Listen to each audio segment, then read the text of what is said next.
사화는 또 시간이 흘렀어요. 제이미가 체포된 지 13개월이 지난 어느 날, 아빠가 50세 생일을 맞은 날 아침입니다. 재미있게 보내려고 했지만 동네 청소년들이 아빠 차에 성범죄자 이렇게 페인트로 낙서를 해요. 성범죄자도 아닌데 성범죄자라고 욕을 썼는데 욕을 잘못 썼어요. 넌스라고 썼는데 얼마나 이것들이 모질이들인지 스펠링을 틀리게 썼어요. 원래는 NONCE거든요. 넌스인데 근데 넌스 여기를 C가 아니라 S라고 쓴 거죠. 그래서 넷플릭스 번역을 보면 강간범이 아니라 강간범이라고 써놨어요. 오타가 아니라 되게 재치 있게 번역을 한 거죠. 그래서 아빠가 화가 나잖아요. 이 낙서를 지우려고 이렇게 막 비누질을 해보지만 안 지죠. 페인트를 사러 가게에 가는데 그러느라고 생일 아침이 엉망진창이 됩니다. 제이미에게서 전화가 와요. 자기가 이제 곧 재판이 되는데 지금까지는 자기가 한 짓이 아니다, 무죄다 이렇게 얘기를 했지만 이제는 유죄를 인정하겠다. 자기가 살인했다고. 온 가족이 그거를 스피커 오프로 들어요. 제이미 엄마 아빠는 우리가 뭘 잘못해서 아들을 저렇게 살인자로 키웠을까? 이걸 막 울면서 서로 대화를 합니다. 당신은 괜찮은 부모였어. 우리는 최선을 다했어. 근데 이제 이게 이런 말로 들려요. 나는 잘못한 게 없는데 근데 우리는 잘못했어. 뭘 잘못했을까?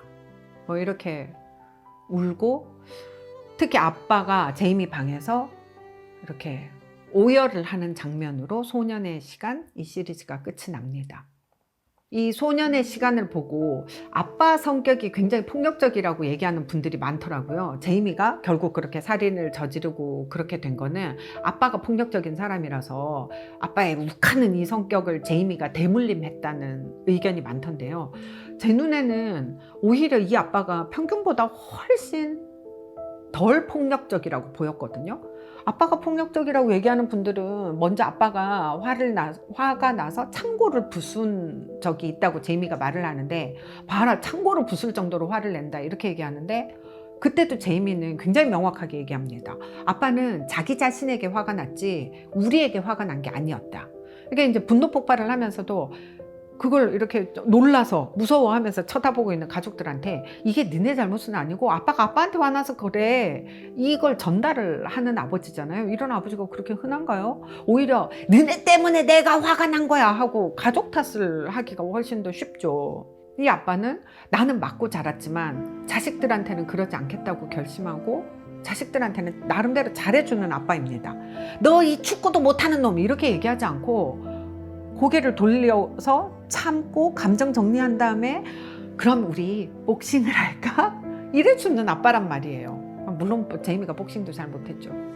그리고 아들이 살인죄로 잡혀가 있어도 당신이 애를 어떻게 키워서 뭐 이런 얘기하지 않고 다른 가족들의 일상을 행복하게 지켜주겠다는 일념으로 시덥잖은 농담하고 뭔가 즐거운 시간을 만들려고 되게 애쓰는 아빠잖아요. 딸이 외출하기 싫어하는데도 억지로 그 페인트 사는데 데리고 나갔다고 뭐 독단적인 성격이다 이런 얘기도 있던데 아니 그러면 지금 멀쩡한 자기 집에 엄마 아빠가 다 있는데도 차에 페인트 테러를 하는 상황에서 10대 딸내미를 집에 혼자 두나요? 당연히 같이 나가자고 해야죠.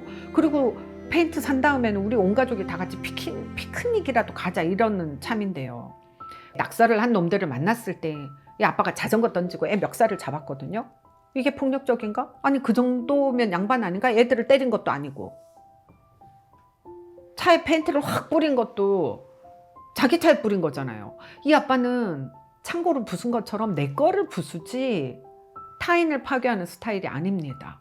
그렇게 화가 났어도 아내 가방을 들어주고 아내가 산 화분을 잘 싣고 날라주는 남편이잖아요. 물론 방향이 좀 잘못되기도 하고 실수를 하기도 하지만 정상적인 가정에서도 제이미 같은 살인자가 나올 수 있구나. 저는 그래서 더 심란했거든요. 하지만 사실 이 아빠는 참 서툽니다. 아들에게 너 때문에 부끄러워서 못 살겠다. 내 자식이 왜 이 모양이야. 뭐 이렇게 버럭버럭 하지는 않지만 부끄러워하는 마음을 다 없애지도 못하고 자기도 모르게 이렇게 고개 돌리는 아빠잖아요. 그 마음을 아들한테 다 들켜버립니다. 안 하니만 못하죠. 더 완벽하게 숨기든지 아니면 기대를 내려놓든지 이랬어야 되는데 결과적으로는 진짜 폭력적인 스타일의 아버지만큼이나 아들한테 상처를 주고 신뢰를 얻지 못했습니다. 아들이 인터넷에서 가상의 아버지, 가상의 형님을 찾도록 만들었으니까요. 이 아빠는 제이미와 있었던 그 축구 교실 이야기를 완전히 반대로 기억하고 있어요. 아버지한테는 이 아빠한테 그날은 아들을 위해서 최선을 다한 날입니다. 축구 경기에도 데리고 갔고 잘못해도 야단치지도 않고 축구 못해? 그럼 복싱하자. 그러고 화내지 않고 대안을 제시했죠.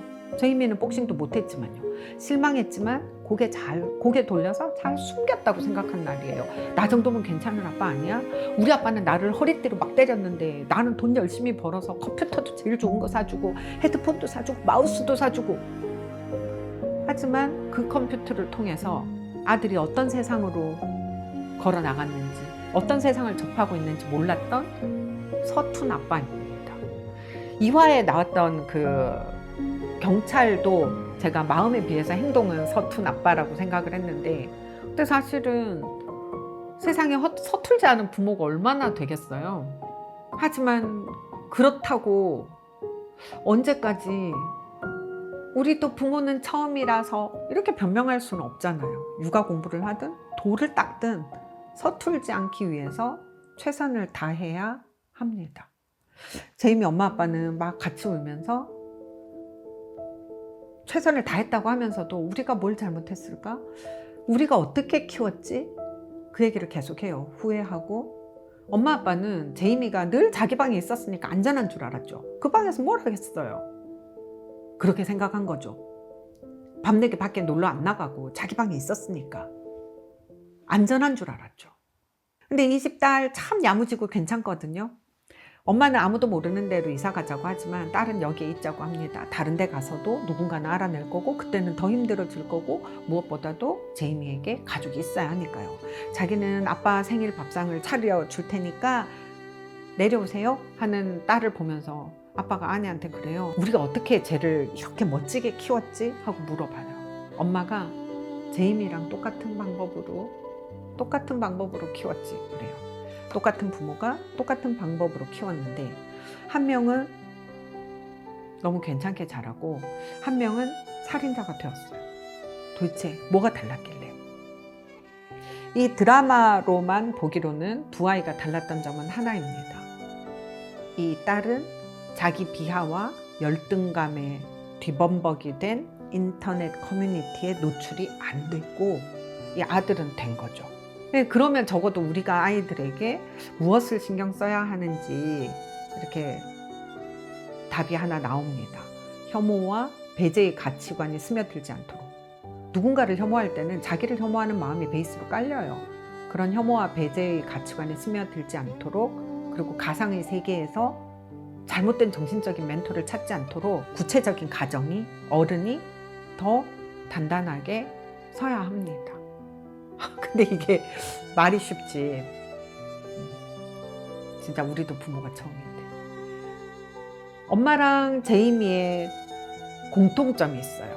그러니까 저는 이 4화에서 굉장히 인상적이었던 장면이 엄마와 아빠의 첫 데이트 얘기를 이 딸한테 해주거든요. 엄마 아빠의 첫 데이트는 13살 때입니다. 제이미와 똑같은 나이예요. 아빠가 학교 댄스 파티에서 춤을 추다가 이렇게 넘어져서 이렇게 코를 찍는 바람에 얼굴이 온통 피투성이가 되거든요. 얼굴 다쳐서 피가 줄줄 나는데 친구들이 막 놀려요. 이럴 때 엄마가 아빠 옆에 있어 줍니다. 댄스 파티인데 혼자 딴 남자랑 춤추러 가지 않고 옆에 있어 주고 이 두 사람 그날 첫 키스를 합니다. 자기네들 말로는 딥 키스를 한대요. 이거 제이미랑 너무 똑같잖아요. 13살에 상대방이 공경에 처했어요. 온 학교에 놀림거리가 됐어요. 이럴 때 제이미도 케이트에게 데이트하자고 손을 내밀었고 엄마도 아빠에게 손을 내밀었어요. 근데 어째서 엄마 아빠는 행복한 첫 키스의 추억을 만들고 결혼까지 이르렀는데 제이미는 어째서 거부당하고 있어서는 안 될 폭력으로 끝장이 났을까요? 엄마는 그때 얘기를 하면서 막 웃거든요. 진짜 웃긴다고 생각을 하는 거예요. 그리고 진심으로 상대를 위로하고 싶었고 아무도 춤추지 않고 분위기 머쓱할 때 혼자 막 춤추기 시작했던 아빠를 진심으로 멋지다고 생각을 했고요.